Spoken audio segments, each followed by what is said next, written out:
ज्ञानं वदामि धरत्रीधराण्येकहितं पदानि पूर्वोपतां चिन्तविचिन्त्यरूपम् ब्रह्मस्वरूपं गुरुवै। आज का प्रवचन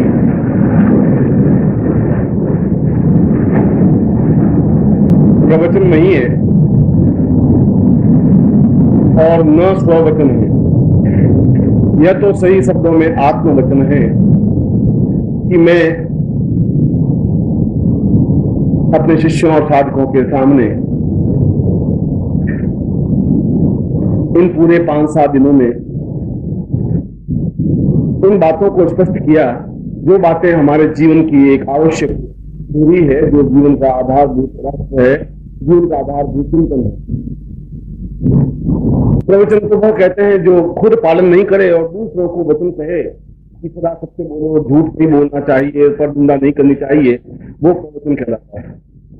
स्ववचन जहां खुद बोले और उसका मनन कर सके, अध्ययन कर सके, अनुभव कर सके, बस स्ववचन है। और आत्मवचन जो अपने हृदय से निकल करके पूर्ण रूप से समस्त ब्रह्मांड के आत्माओं को, शिष्यों को और साधकों को सुना सके, वो आत्मवचन है।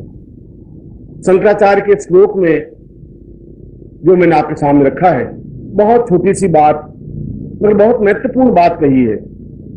कल मैंने शाम के प्रवचन में आपके सामने एक बात कही थी कि जीवन का सबसे बड़ा स्रोत, जीवन का सबसे बड़ा आनंद ब्रह्ममय हो जाने की क्रिया में है। और शंकराचार्य को इस बात का एहसास था, इस बात का इल्हाम था, इस बात का निश्चय था कि जीवन एक जीव, और कल जब मैंने जीव के शब्द की व्याख्या आपके सामने की, तो जीव तो वैसे भी होते हैं जो केवल 7-8 महीने जिंदा रहते हैं, ऐसे भी जीव हैं, ऐसे भी जीव हैं जो 70 साल तक जिंदा रहते हैं। दोनों जीवों में कोई अंतर नहीं है। जितनी हड्डियां तुम्हारे शरीर में, उतनी हड्डियां उनके शरीर में भी है। जितना थिंकिंग तुम्हारे शरीर में, उतना थिंकिंग विचार उनके शरीर में भी है। वह भी प्रेम करते हैं, स्नेह करते हैं, ममत्व करते हैं, प्यार करते हैं, घृणा करते हैं, क्रोध करते हैं, और जीवन के सारे क्रियाकलाप आयाम करके मृत्यु को भी प्राप्त हो जाते हैं केवल 7 महीनों के अवधि में। इसका मतलब है कि ये सारी क्रिया करने के लिए हमारी पूरी जिंदगी में 7 महीने बहुत है, यदि हम सही तरीके से कर सकें तो। मुझे आज एक पत्र मिला, उस पत्र में थोड़ी तीखी बात कही है। तीखी बात कहने के पीछे उसका मंतव्य यह है कि मैं समझ सकूं कि जीवन का चिंतन, जीवन का आदर्श, जीवन की धारणा क्या है। भगवान बुद्ध के सामने एक व्यक्ति गया और उसने कहा कि आप बुद्ध हैं और आपने बोधिसत्व प्राप्त किया है, एक उच्च कोटि का ज्ञान प्राप्त किया है, आपने एक आत्म तत्व को प्राप्त किया है, मगर मैं ये जानना चाहता हूं कि ये सब ऊपरी दिखावा है आपका या कुछ वास्तविकता है, या केवल अपने शिष्यों के सामने ढोंग कर रहे हैं, या केवल शिष्य हैं उनके सामने ऐसा बता रहे हैं। हकीकत में भी आपके जीवन में कुछ ऐसे क्षण हैं जो आप बता रहे हैं, जो कह रहे हैं। वास्तव में बुद्धत्व आपके अंदर है या केवल ऊपरी दिखावट है? यह प्रश्न उस आदमी का नहीं था। यह प्रश्न आज भी सैकड़ों लोगों की जुबान पर है। मेरे बारे में भी ऐसा प्रश्न किया जा सकता है। और कोई साधु हो, कोई संत और कोई सन्यासी, चाहे शंकराचार्य हो, चाहे महावीर हो, चाहे कबीर हो, चाहे तुलसी हो, इस प्रकार के प्रश्न तो उन लोगों के हृदय से उठेंगे ही जिन लोगों के हृदय में पाखंड है, ढोंग है, छल है, कपट है। जो है वह तो दिखेगा ही, दिखेगा तो व्यक्त करने की ताकत है उसमें, यह अच्छी बात है। बुद्ध ने कहा कि तुम जो कह रहे हो वो बात तो सही है, मगर अब इस प्रश्न को करने से फायदा भी क्या? मैं तो बौद्धत्व प्राप्त किया हुआ हूं और मैं बहुत बड़ा ज्योतिषी भी हूं, बहुत बड़ा ज्ञानी भी हूं। बुद्ध ने ज्योतिष का बहुत बड़ा अध्ययन किया था और मैं ग्रहों, नक्षत्रों, कालों की गणना कर सकता हूं। कर सकता हूं, मैं बता सकता हूं कि किस मोमेंट में संतान पैदा होगी। मैं यह भी बता सकता हूं, 1000 बार बताया, सही उतरा है कि किस मोमेंट में मृत्यु होगी। और तेरी मृत्यु आज से ठीक 14वें दिन है, यह गारंटी। तुम बच नहीं सकता क्योंकि मैंने तेरी गणना की है, तेरी आपकी लकीरें देखी है, तेरी भाग्य की लिपि को पढ़ा है। आज से ठीक 14वें दिन को 2 बजे तेरी मृत्यु है। अब तेरा प्रश्न करना है मेरे बारे में कि मैं पाखंडी हूं, ढोंगी हूं, जो भी हूं, वो प्रश्न करना है तो मैं तो उत्तर दूं, और तू जैसा चाहे, मगर मुझे उत्तर देने में तो करीब 24 घंटे तो लगेंगे समझाने में। उसने कहा वो केवल 14 दिन मेरी जिंदगी के रहे, तो जवान है, 30 वर्ष का है, मगर मृत्यु तो 30 वर्ष की अवस्था में भी आ सकती है, 22 साल की अवस्था में भी आ सकती है, 60 साल की अवस्था में आ सकती है। तेरी मृत्यु 14वें दिन श्योर है, निश्चित है, गारंटी है। उनका भी इस पुत्र को कोई फायदा नहीं, आप जैसे भी हैं वो तो बात की बात है, पहले मुझे घर जाने दीजिए। वो घर गया, अपने व्यापार को समेटने की क्रिया प्रारंभ की। हर समय 24 घंटे दिमाग में एक ही तनाव, हरदम एक क्षण की सारी मौत तो गारंटी है। बुद्ध की वचन गलत हो ही नहीं सकते, मिथ्या नहीं हो सकते। झूठ बुद्ध क्यों बोलेंगे, उनको क्या स्वार्थ है, मुझसे कोई दुश्मनी नहीं है। मैं 14 दिन में मृत्यु बस खत्म।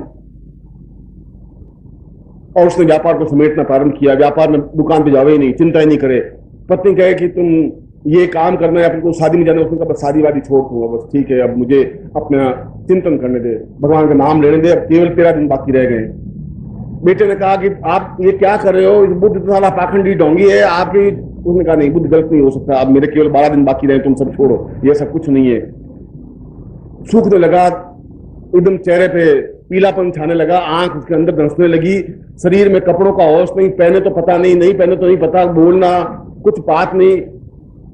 प्रेमिका ने आके कहा कि तुम दुकान पे आते नहीं, रोज मैं आपसे बीच में मिलता था क्या? उसने कहा छोड़, प्रेमी प्रेम हो गया सब प्रेम, जितने तेरे साथ जिंदगी बिताई अब याद रखना, मेरे बाद में 2-4 दिन काले कपड़े पहन लेना, बस ठीक है, तू अपनी जगह मैं अपनी जगह, बस खत्म, तू ज्यादा रह नहीं सकेगी, मेरे तो 11 दिन बाद मौत। आस पड़ोस वाले पूछने आए क्या हुआ, बीमार कैसे पड़े हो? खाट में पड़ गए।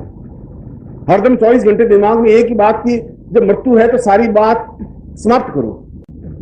एक आदमी को भेजा हरिद्वार से गंगा जल ला, गंगा जल से स्नान किया। साधु के भी उस मंदिर गया नहीं था, वो रोज भगवान शिव के लिए जाने लगा, जल चढ़ाने लगा, घर में मूर्ति स्थापन की, घर में बैठा पूजा की, प्रार्थना की, पत्नी को समझाया कि सब बेकार है, इस जिंदगी में कोई रस नहीं है, कोई सार नहीं है, बेटे कोई मेरे साथ थोड़ी जाएंगे, ये कफन में ओढ़ूंगा तो कफन भी साला डोम खींच के ले लेगा। उसने कहा कि ये आदमी ऐसा कैसे हो गया, जो भौतिक पूरा घोर स्वार्थी, भौतिक सारा डंडी मारने वाला बनिया, ये आया कहां से, ऐसा हुआ क्या इसको? 8 दिन रह गए, 7 दिन रह गए, 6 दिन रह गए, खाट में पड़ गए। डॉक्टर आवे, इलाज करे, वैद्य दवा देखे, उसकी दवा कोई लगे नहीं। उसके 24 घंटे तनाव, जिंदगी में एक ही चिंतन, एक ही विचार की जब बचना ही नहीं है तो अब इतना महल, ये मकान, ये 7 मेवा 2 मकान नए बना रहा था, उसको बंद करवा दे, कोई फायदा नहीं, बेटे हैं सपूत तो बनाएंगे, कोई मतलब नहीं। एक ब्राह्मण को बुलाया, उसने दान दिया, दक्षिणा दी। उसने कहा कि ये, पत्नी ने कहा तो आप क्या करोगे? उसने कहा कि मेरे साथ पुण्य जाएगा, ये कुछ जाएगा नहीं। 14 दिन आ गए, 10 बजे, 11 बजे, 12 बजे, उसको नीचे पड़ा हुआ खाट पर, आस पास में पत्नी खड़ी, बेटे खड़े, बहुएं खड़ी, नौकर खड़े, मुनीम खड़े। 1 बज गया, 1 घंटा बाकी है मृत्यु का। बिल्कुल पीला चेहरा, उठने की हिम्मत नहीं, पानी पीने की हिम्मत नहीं, कोई चाह नहीं, मन में किसी प्रकार की भावना नहीं। और ठीक 2 बजने में 5-7 मिनट बाकी रहे, बुद्ध आए। उसने कहा क्या बात है, एकदम हुआ क्या तुझे, ऐसा पीला? उठने की उसकी हिम्मत नहीं है, चरण उसने कहा कि तूने मुझे प्रश्न पूछा था कि मैं पाखंडी हूं या नहीं हूं। उनका महाराज अब प्रश्न से, उसने कहा नहीं, मुझे तो एक बात बता कि इन 14 दिनों में तेरे मन में कभी पाप करने की इच्छा आई, कभी स्वार्थ भरने की इच्छा आई, किसी को चक्कू मारने की इच्छा हुई, कभी घृणा करने की इच्छा हुई, कभी किसी लड़की को भगाने की तेरे मन में? उसने कहा महाराज 14 दिन में मृत्यु, लड़की को भगा कर अब मैं क्या करूंगा? मैं दुकान पे नहीं गया, डंडी नहीं मारी, मैंने कुछ किया ही नहीं, मुझे क्या करना, किसी से लड़ाई नहीं की, क्या लड़ाई करने से क्या फायदा? पड़ोसी से तो लड़ता था रोज, उनका कोई मतलब नहीं, अब तो केवल 5-7 मिनट बाकी रहे। उसने कहा देख, मैं भी मृत्यु को हर क्षण अपने पास ही देखता हूं, इसलिए मैं भी पाप नहीं कर सकता। तू मृत्यु को समझ रहा था 60 साल बाद, इसलिए पाप छल कर रहा था, और मैं हर क्षण अपने पास मृत्यु को देखता हूं। और जो व्यक्ति हर क्षण अपने मृत्यु को समझता है, क्रिया करता है, वो छल नहीं कर सकता, वो पाखंड नहीं कर सकता, वो ढोंग नहीं कर सकता, वह साधु बन सकता है। तुम में मुझ में इतना ही अंतर है। तुम जिस चश्मे से मुझे देखते हो बस उसमें अंतर इतना ही है। मैं मृत्यु को अपने सामने बिल्कुल स्पष्ट देखता हूं, इसलिए तुम्हारी नजर में तुम्हारा मतलब 60 साल की उम्र, तुम सोचते हो मृत्यु बहुत दूर है, इसलिए तुम पाप कर सकते हो, घृणा कर सकते हो और मेरे प्रति दुर्भावनाएं रख सकते हो, मेरे प्रति दुश्चिंता रख सकते हो। मैं अगर कहीं भी जाऊंगा, किसी मिलूंगा, कुछ है ही नहीं, न पत्नी है, न बंधु है, न बांधव। पत्नी से मिलता हूं, वो भी पत्नी से मिल रहा था, बेटों से मिल रहा था, हिसाब किताब भी देख रहा था, अनासक्त भाव से। ये अनासक्त भाव जीवन का तब आ सकता है जब आदमी उस स्तर का पहुंच सकता है, और ये अनासक्त भाव जीवन का आवश्यक तत्व है। जिसको इस बात का एहसास है कि मृत्यु तो है ही, रावण और बाणासुर जैसे व्यक्ति चले गए तो मृत्यु तो आएगी, अगर वो मृत्यु को नहीं रोक सके तो मैं भी मृत्यु को नहीं रोक सकूंगा। जो पैदा होता है वो समाप्त होगा ही, वो समाप्त होना ही चाहिए, वो समाप्त होगा तो नया खिलेगा। मगर जो हर क्षण इस चिंतन को करता है वो पाप नहीं कर सकता, वो छल नहीं कर सकता, उसकी आंख में विकार नहीं आ सकती, उसको धोखा नहीं दे सकता, वो किसी प्रकार की किसी के प्रति दुर्भावना नहीं रख सकता। और बुद्ध कह रहे हैं कि शिष्यों को बता रहा था बुद्ध कि तुम्हारे और मेरे बीच में अंतर इतना ही है। तुम्हारे मन में वासना, विकार, गंदगी, झूठ, छल, कपट के पीछे कारण ये है। मैं भी उस प्रश्न करने वाले को बुद्ध का उपदेश देकर के समझा रहा हूं, बुद्ध के एक उदाहरण के माध्यम से समझा रहा हूं। प्रश्न उसने भी ऐसा ही किया है, मैं उस तथ्य को, उस चिंतन को ही आपको समझा रहा हूं। यह अलग बात है कि तुम्हारे आंखों के ऊपर चश्मा एक अलग चीज है, तुम एक दूसरी नजर से देखते हो। एक नेताजी ने गाय खरीदी, गाय साली ऐसे की घास खावी नहीं, नेताजी के यहां से गाय आई हुई, वहां तो हरी हरे चारा चलने वाली, वो किसान ने खरीदी, अब घास खावे नहीं, पास में खड़े रहे नहीं, लात मारे, भूखे मरने लगी। उस आदमी ने कहा मैंने 1400 रुपये में गाय खरीदी, गाय कुछ खाती नहीं है घास। अब नेताजी तो रोज हरी हरी चना उसको खिलवाते थे, बहुत अच्छी घास खिलवाते थे, मैं कहां से लाऊं? पड़ोसी को जाके पूछा, 3 दिन से गाय कुछ खा नहीं रही है। उसने कहा कि हरा चारा, उसने हरा चारा मैं रोज कहां से लाऊंगा, हरा चारा ये तो गाय तो रहेगी, मुझे क्या मालूम था नेताजी की गाय ऐसी। उनका इसकी आंखों पर हरा चश्मा बांध दे, उसके तो हरा चश्मा बांध दिया गाय के, वो घास देखे तो हरी, जो चीज देखे तो हरी, और आराम से पूंछ हिलाती हुई खाया गई।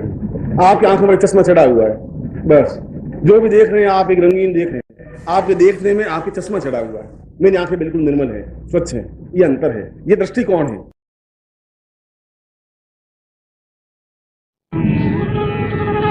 ब्रह्मांड रूपम ज्ञानं वदामि धरती धरामि सहितं पदामि गुरवो सतां चिन्त्य रूपम् ब्रह्म स्वरूपं गुरुवै।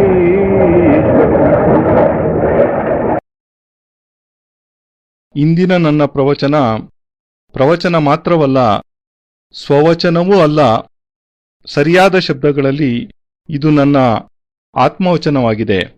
ಏಕೆಂದರೆ ನಾನು ನನ್ನ ಶಿಷ್ಯರುಗಳು ಮತ್ತು ಸಾಧಕ ಪರಿವಾರದವರ ಮುಂದೆ ಈ ಕಳೆದ 5-7 ದಿನಗಳಿಂದ ನಮ್ಮೆಲ್ಲರ ಜೀವನಕ್ಕೆ ಅತಿ ಅವಶ್ಯಕವಾದ ಆಧಾರಭೂತವಾದ ವಿಷಯಗಳನ್ನು, ಚಿಂತನೆಗಳನ್ನು ಸ್ಪಷ್ಟಪಡಿಸಿದ್ದೇನೆ.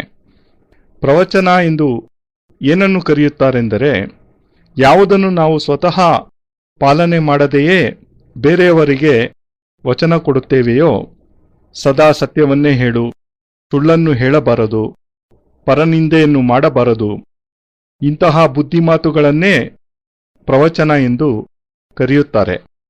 ಸ್ವವಚನ ಎಂದರೆ ನಾವು ಸ್ವತಃ ಹೇಳಿದ್ದನ್ನೇ ಮನನ ಮಾಡುವುದು, ಅಧ್ಯಯನ ಮಾಡುವುದು, ಅನುಭವ ಮಾಡುವುದು. ಇದೇ ಸ್ವವಚನ.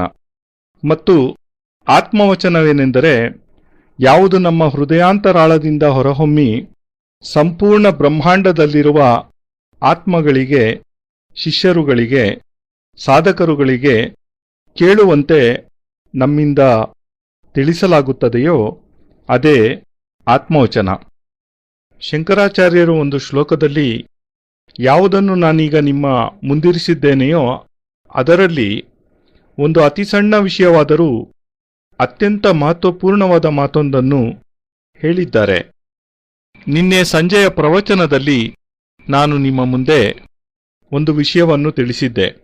ಅದೇನೆಂದರೆ, ಜೀವನದ ಅತ್ಯಂತ ದೊಡ್ಡ ಪ್ರವಾಹ, ಅತ್ಯಂತ ದೊಡ್ಡ ಆನಂದ ನಾವು ಬ್ರಹ್ಮಮಯರಾಗುವಂತಹ ಕ್ರಿಯೆಯಲ್ಲಿದೆ. ಮತ್ತು ಶಂಕರಾಚಾರ್ಯರಿಗೆ ಈ ಮಾತಿನ ಅರಿವಿತ್ತು, ಈ ಮಾತಿನ ಅನುಭವವೂ ಸಹ ಇತ್ತು. ಈ ಮಾತಿನ ನಿಶ್ಚಯವಿದ್ದಿತು. ಜೀವನವೆಂದರೆ ಒಂದು ಜೀವ. ನಿನ್ನೆ ನಾನು ನಿಮ್ಮೆದುರಿನಲ್ಲಿ ಜೀವ ಶಬ್ದದ ವ್ಯಾಖ್ಯಾನವನ್ನೂ ಮಾಡಿದ್ದೆ. ಜೀವವೆನ್ನುವುದು ಕೇವಲ 7-8 ತಿಂಗಳುಗಳು ಮಾತ್ರವೇ ಜೀವಂತವಾಗಿರುವಂಥವೂ ಆಗಿರುತ್ತವೆ. ಅಂತಹ ಅಲ್ಪಾಯು ಜೀವಗಳೂ ಸಹ ಇವೆ. ಮತ್ತು 56 ವರ್ಷಗಳು ಜೀವಂತವಾಗಿರುವ ಜೀವಗಳೂ ಸಹ ಇವೆ. ಇವೆರಡೂ ಜೀವಗಳಲ್ಲಿಯೂ ಯಾವುದೇ ಅಂತರವಿಲ್ಲ. ನಮ್ಮ ಶರೀರದಲ್ಲಿ ಅದೆಷ್ಟು ಮೂಳೆಗಳಿವೆಯೋ ಅಷ್ಟೇ ಮೂಳೆಗಳು ಆ ಅಲ್ಪಾಯು ಶರೀರದಲ್ಲಿಯೂ ಇರುತ್ತವೆ. ನಮ್ಮ ಶರೀರದಲ್ಲಿರುವಷ್ಟೇ ಆಲೋಚನೆಗಳು, ವಿಚಾರಗಳು, ಬುದ್ಧಿಶಕ್ತಿ ಆ ಅಲ್ಪಾಯು ಶರೀರದಲ್ಲಿಯೂ ಇರುತ್ತವೆ. ಆ ಜೀವಗಳು ಸಹ ಪ್ರೇಮಿಸುತ್ತವೆ, ಸ್ನೇಹ ಮಾಡುತ್ತವೆ, ಮಮತೆ ತೋರಿಸುತ್ತವೆ, ಪ್ರೀತಿ ಮಾಡುತ್ತವೆ, ದ್ವೇಷ ಮಾಡುತ್ತವೆ, ಕ್ರೋಧ ಮಾಡಿಕೊಳ್ಳುತ್ತವೆ ಮತ್ತು ಜೀವನದ ಎಲ್ಲಾ ಕ್ರಿಯಾಕಲಾಪಗಳೂ ಆಯಾಮಗಳನ್ನೂ ಮಾಡುತ್ತಾ ಮೃತ್ಯುವನ್ನೂ ಸಹ ಪ್ರಾಪ್ತಿ ಮಾಡಿಕೊಳ್ಳುತ್ತವೆ, ಕೇವಲ ತಮ್ಮ 7 ತಿಂಗಳ ಅಲ್ಪಾವಧಿಯಲ್ಲಿಯೇ. ಇದರ ಅರ್ಥವೇನೆಂದರೆ, ಜನನದಿಂದ ಮರಣದವರೆಗಿನ ಎಲ್ಲಾ ಕ್ರಿಯಾಕಲಾಪಗಳನ್ನೂ ಮಾಡಲು ನಮ್ಮ ಸಂಪೂರ್ಣ ಜೀವನ ಯಾತ್ರೆಯಲ್ಲಿ ಈ 7 ತಿಂಗಳು ಸಾಕಾಗುತ್ತದೆ. ಸರಿಯಾದ ರೀತಿಯಲ್ಲಿ ನಾವು ಈ ರೀತಿ ಜೀವನ ಮಾಡಬಲ್ಲೆವಾದರೆ ಈ 7 ತಿಂಗಳೇ ನಮಗೆ ಹೆಚ್ಚಾಗುತ್ತವೆ. ನನಗೆ ಈ ದಿನ ಪತ್ರವೊಂದು ಸಿಕ್ಕಿದೆ. ಈ ಪತ್ರದಲ್ಲಿ ಸ್ವಲ್ಪ ತೀಕ್ಷ್ಣವಾದ ಮಾತನ್ನಾಡಿದ್ದಾರೆ. ತೀಕ್ಷ್ಣವಾದ ಮಾತನ್ನಾಡುವ ಹಿಂದೆ ಅವರ ಉದ್ದೇಶವೇನಿದೆ ಎಂದರೆ, ಜೀವನದ ಚಿಂತನೆ, ಜೀವನದ ಆದರ್ಶ, ಜೀವನದ ಧಾರಣೆ ಏನು ಎಂಬುದನ್ನು ನಾನು ಅರ್ಥ ಮಾಡಿಕೊಳ್ಳಲಿ ಎಂದು. ಭಗವಾನ್ ಬುದ್ಧನ ಮುಂದೆ ಒಬ್ಬ ವ್ಯಕ್ತಿ ಹೋಗಿ ನಿಲ್ಲುತ್ತಾನೆ ಮತ್ತು ಅವನು ಬುದ್ಧನಿಗೆ ಹೇಳುತ್ತಾನೆ, ನೀವು ಬೋಧಿಸತ್ವವನ್ನು ಪ್ರಾಪ್ತಿ ಮಾಡಿಕೊಂಡು ಬುದ್ಧರಾಗಿದ್ದೀರಿ. ಒಂದು ಉಚ್ಚಕೋಟಿಯ ಜ್ಞಾನವನ್ನು ನೀವು ಪ್ರಾಪ್ತಿ ಮಾಡಿಕೊಂಡಿದ್ದೀರಿ. ಒಂದು ಆತ್ಮತತ್ವವನ್ನು ನೀವು ಗಳಿಸಿದ್ದೀರಿ. ಆದರೆ ನಾನು ನಿಮ್ಮಿಂದ ಏನನ್ನು ತಿಳಿಯಬಯಸುತ್ತೇನೆಂದರೆ, ಇವೆಲ್ಲ ನೀವು ನಮ್ಮೆದುರಿನಲ್ಲಿ ಆಡುತ್ತಿರುವ ಕಳ್ಳನಾಟಕಗಳೋ ಅಥವಾ ಇದರಲ್ಲಿಯೂ ಸಹ ಸ್ವಲ್ಪ ವಾಸ್ತವಿಕತೆ, ನಿಜಾಯಿತಿ ಇದೆಯೋ, ಅಥವಾ ಕೇವಲ ನಿಮ್ಮ ಶಿಷ್ಯರೆದುರಿನಲ್ಲಿ ಮಾತ್ರವೇ ಡೋಂಗಿತನವನ್ನು ನೀವು ಪ್ರದರ್ಶಿಸುತ್ತಿದ್ದೀರಾ, ಅಥವಾ ಕೇವಲ ನಿಮ್ಮ ಶಿಷ್ಯರೆದುರಿನಲ್ಲಿ ಮಾತ್ರವೇ ಇಂತಹ ಸತ್ಯಗಳನ್ನು ಹೇಳುತ್ತಿದ್ದೀರಾ? ವಾಸ್ತವವಾಗಿಯೂ ಕೂಡ ನಿಮ್ಮ ಜೀವನದಲ್ಲಿ ನೀವೀಗ ಹೇಳುತ್ತಿರುವಂತಹ ಕ್ಷಣಗಳಿವೆಯೇ? ವಾಸ್ತವವಾಗಿ ಬುದ್ಧತ್ವ ನಿಮ್ಮೊಳಗಿದೆಯೋ ಅಥವಾ ಇವೆಲ್ಲ ಮೇಲ್ನೋಟಕ್ಕೆ ಕಾಣುತ್ತಿರುವ ಕಳ್ಳನಾಟಕಗಳೋ? ಬುದ್ಧನಿಗೆ ಕೇಳಿದ ಈ ಪ್ರಶ್ನೆ ಆ ವ್ಯಕ್ತಿಯೊಬ್ಬನದೇ ಮಾತ್ರವಾಗಿಲ್ಲ. ಇಂದಿಗೂ ಸಹ ನೂರಾರು ಮಂದಿಯ ನಾಲಿಗೆಯ ತುದಿಯಲ್ಲೇ ಇರುತ್ತದೆ. ನನ್ನ ಬಗ್ಗೆಯೂ ಇಂತಹ ಪ್ರಶ್ನೆಯನ್ನೇ ಯಾರಾದರೂ ಮಾಡಬಹುದಾಗಿದೆ. ಮತ್ಯಾರಾದರೂ ಸಾಧುಗಳೋ, ಸಂತರೋ, ಸನ್ಯಾಸಿಗಳೋ, ಅವರು ಶಂಕರಾಚಾರ್ಯರಾಗಿರಬಹುದು, ಮಹಾವೀರರಾಗಿರಬಹುದು, ಕಬೀರರಾಗಿರಬಹುದು, ತುಳಸೀದಾಸರಾಗಿರಬಹುದು.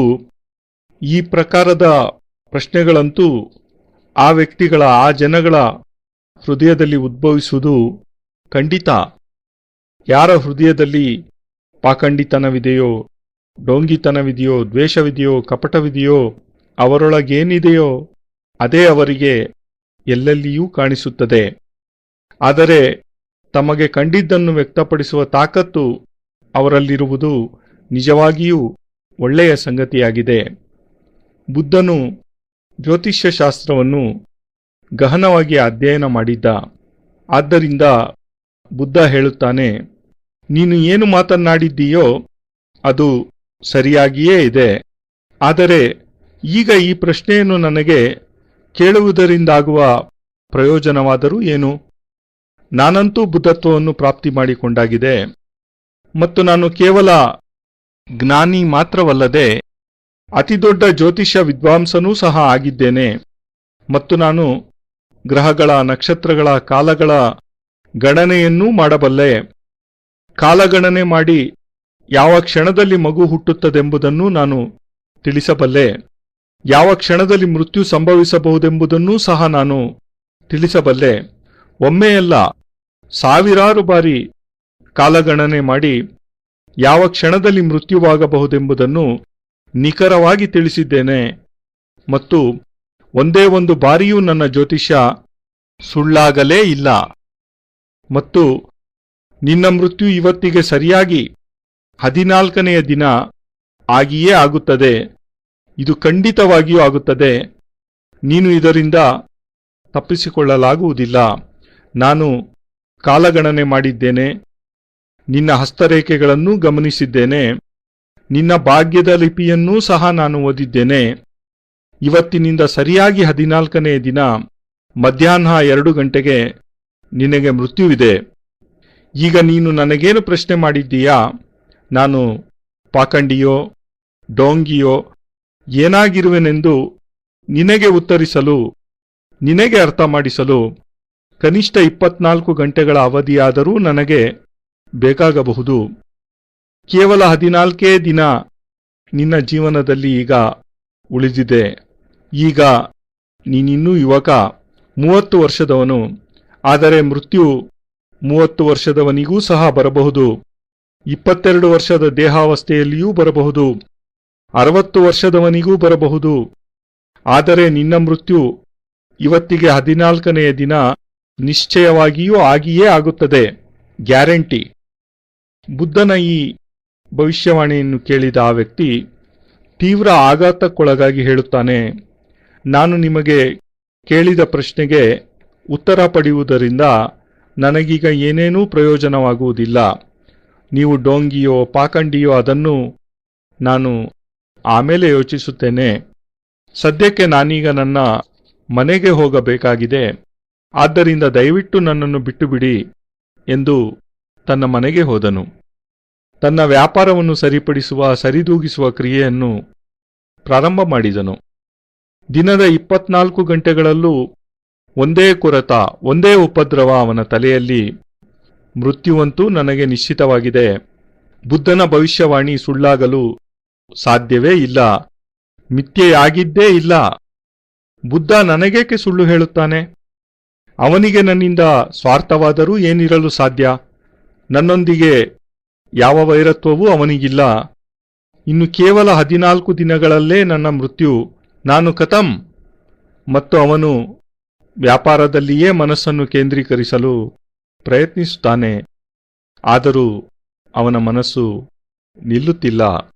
ಅಂಗಡಿಗೆ ಹೋಗಲು ಅವನ ಮನಸ್ಸೊಪ್ಪುತ್ತಿಲ್ಲ. ಅವನ ಪತ್ನಿ ಹೇಳುತ್ತಾಳೆ, ಸಂಬಂಧಿಕರದೊಂದು ಮದುವೆ ಇದೆ, ಹೋಗೋಣ ಬನ್ನಿ. ಇವನು ಮದುವೆಗಿದುವೆ, ನಾನು ಬರೋ ಸ್ಥಿತಿಯಲ್ಲಿಲ್ಲ. ನಾನು ತುಂಬಾ ಯೋಚಿಸಬೇಕಾಗಿದೆ. ಭಗವಂತನ ನಾಮಸ್ಮರಣೆ ಮಾಡಬೇಕಾಗಿದೆ. ಇನ್ನು ಕೇವಲ 13 ದಿನ ಬಾಕಿ ಉಳಿದಿದೆ.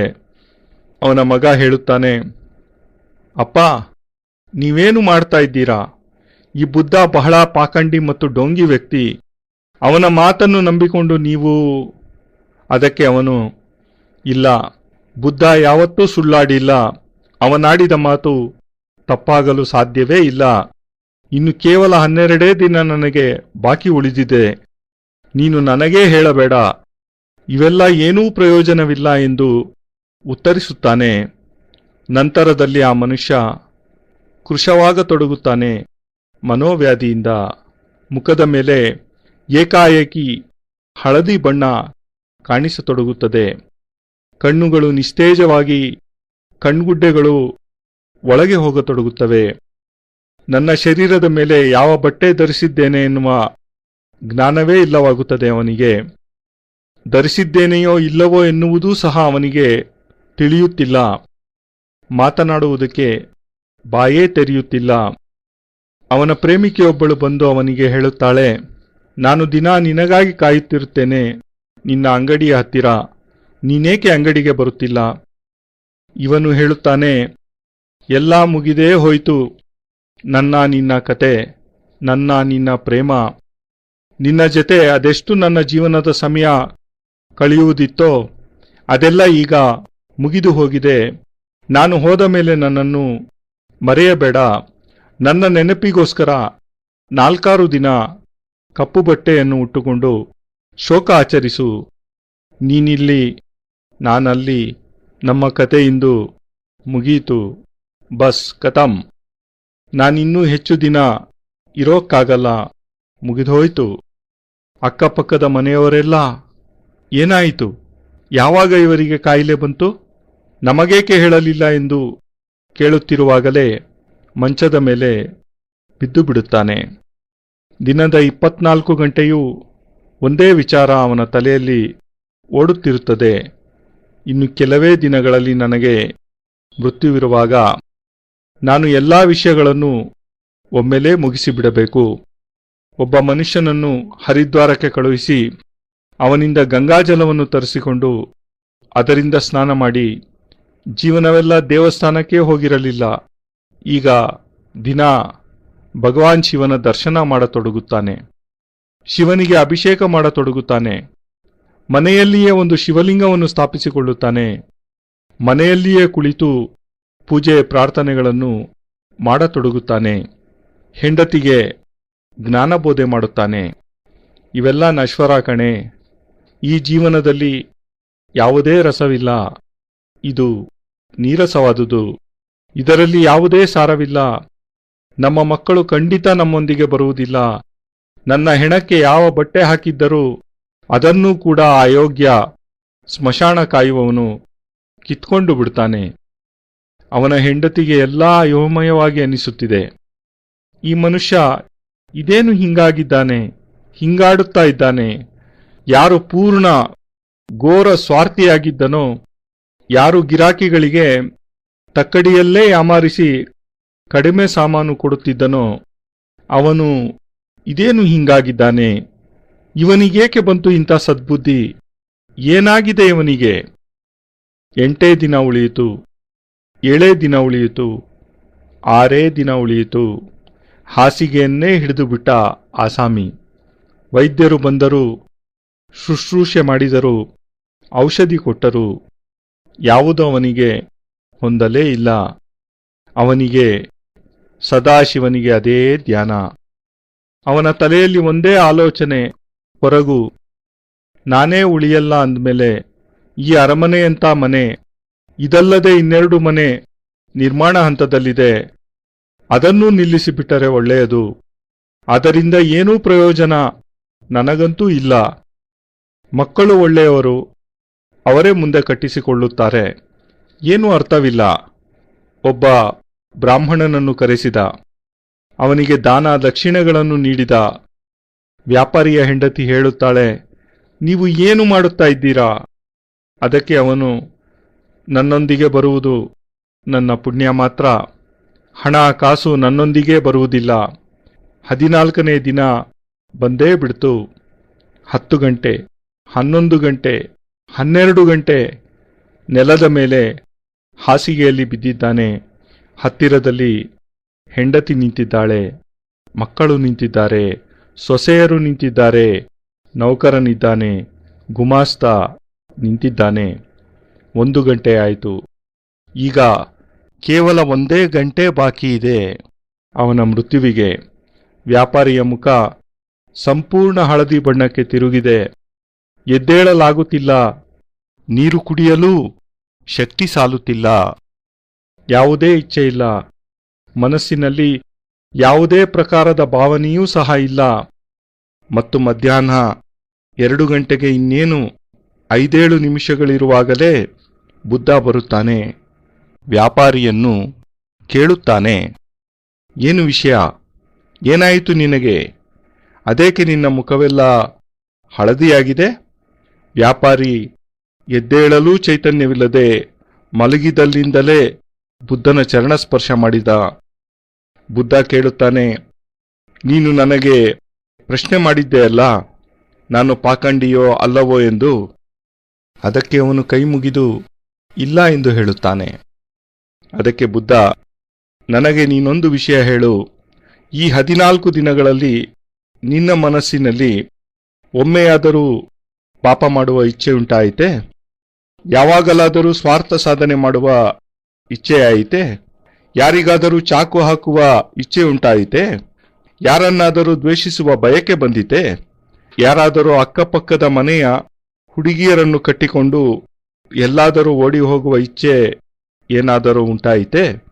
ಅದಕ್ಕೆ ವ್ಯಾಪಾರಿ, ಮಹಾರಾಜ್, 14ನೆಯ ದಿನವೇ ನನಗೆ ಸಾವು ನಿಶ್ಚಯವಾಗಿರುವಾಗ ಯಾವುದೋ ಹುಡುಗಿಯನ್ನು ಪಟಾಯಿಸಿ ಅವಳೊಂದಿಗೆ ಎಲ್ಲಾದರೂ ಓಡಿ ಹೋಗಿ ನಾನು ಏನು ತಾನೇ ಮಾಡಲಿ? ನಾನು ನನ್ನ ಅಂಗಡಿಗೆ ಹೋಗಿಲ್ಲ. ನನ್ನ ಜೀವನವೆಲ್ಲ ತಕ್ಕಡಿ ತೂಕ ಯಾಮಾರಿಸುತ್ತಾ ಇದ್ದೆ. ಈಗ ಅದನ್ನೂ ಮಾಡಿಲ್ಲ. ನಾನು ಏನಂದ್ರೆ ಏನನ್ನೂ ಮಾಡೇ ಇಲ್ಲ ಈ 14 ದಿನಗಳಲ್ಲಿ. ಮತ್ತೊಮ್ಮೆ ಬುದ್ಧ ಆ ವ್ಯಾಪಾರಿಯನ್ನು ಕೆಣಕುತ್ತಾನೆ. ಅಕ್ಕಪಕ್ಕದವರೊಂದಿಗೆ ಏನಾದರೂ ಹೊಡಿದಾಟ ಬಡಿದಾಟ? ಅಯ್ಯೋ ಸ್ವಾಮಿ, ಯಾರ ಜೊತೆ ಹೊಡೆದಾಡಿ ನನಗೇನು ಲಾಭ? ನಾನೇ ಇರುವುದಿಲ್ಲ ಎಂದ ಮೇಲೆ ಇನ್ಯಾರಿಗೋಸ್ಕರ ಹೊಡೆದಾಡಲಿ? ಇನ್ನು ಕೇವಲ 5 ನಿಮಿಷ ಉಳಿದಿದೆ ನನ್ನ ಜೀವನದಲ್ಲಿ ಎಂದು ಕಣ್ಣೀರಿಟ್ಟ ಆ ವ್ಯಾಪಾರಿ. ಅದಕ್ಕೆ ಬುದ್ಧ, ನೋಡು, ನಾನು ಸಹ ಪ್ರತಿಕ್ಷಣವೂ ನನ್ನ ಬಳಿಯೇ ಮೃತ್ಯುವನ್ನು ಕಾಣುತ್ತಿರುತ್ತೇನೆ. ಆದ್ದರಿಂದ ನಾನೂ ಪಾಪ ಮಾಡುವುದಿಲ್ಲ.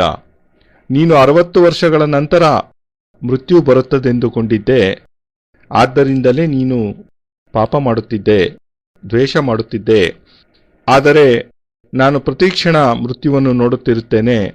ಮತ್ತು ಯಾವ ವ್ಯಕ್ತಿ ಪ್ರತಿಯೊಂದು ಕ್ಷಣವೂ ತನ್ನ ಮೃತ್ಯುವನ್ನು ಅರ್ಥ ಮಾಡಿಕೊಳ್ಳುತ್ತಾನೆಯೋ, ಕಾರ್ಯಗಳನ್ನು ಮಾಡುತ್ತಾನೆಯೋ, ಅವನು ದ್ವೇಷ ಮಾಡುವುದಿಲ್ಲ.